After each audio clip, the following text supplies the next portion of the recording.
آپ نے نورانی قاعدے کے اوپر دیکھا ہوگا تختی نمبر 1، تختی نمبر 2، تختی نمبر 3، تختی نمبر 4۔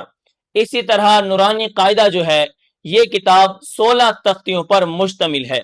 کوئی اپنی کتاب کو ابواب کے اندر شمار کرتا ہے، کوئی اپنی کتاب کو فصلوں کے اندر شمار کرتا ہے، کوئی اپنی کتاب کو سبق کے اندر شمار کرتا ہے۔ لیکن جنہوں نے یہ قاعدہ مرتب کیا، قاعدے کو لکھا، انہوں نے اس کو تختیوں کے اندر شمار کیا۔ اب یہاں پر دیکھیں تختی نام کیوں رکھا گیا؟ یہاں پر اس کا جواب یہ ہے کہ قدیم زمانے میں، یعنی پہلے زمانے میں کیا ہوتا تھا، قرآن کی جو تعلیم ہوتی تھی وہ لکڑی کی تختی پر دی جاتی تھی۔ لکڑی کی تختی ہوتی تھی، اس کے اوپر سبق لکھا جاتا تھا اور طالب علم اس کو یاد کرتا تھا۔ تو یہ قدیم زمانے سے یعنی شروع سے چلا آ رہا ہے کہ تختی کے اوپر لکھ کر قرآن کو پڑھا جاتا تھا۔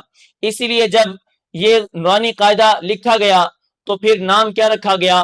تختی نمبر 1، تختی نمبر 2، تختی نمبر 3۔ یہ اسی طریقے کو رائج کیا گیا اور اسی طریقے کو برقرار رکھا گیا، اسی لیے ان کو تختی کے اندر شمار کیا ہے، اسی لیے نورانی قاعدے کو تختیوں کے اندر شمار کیا ہے۔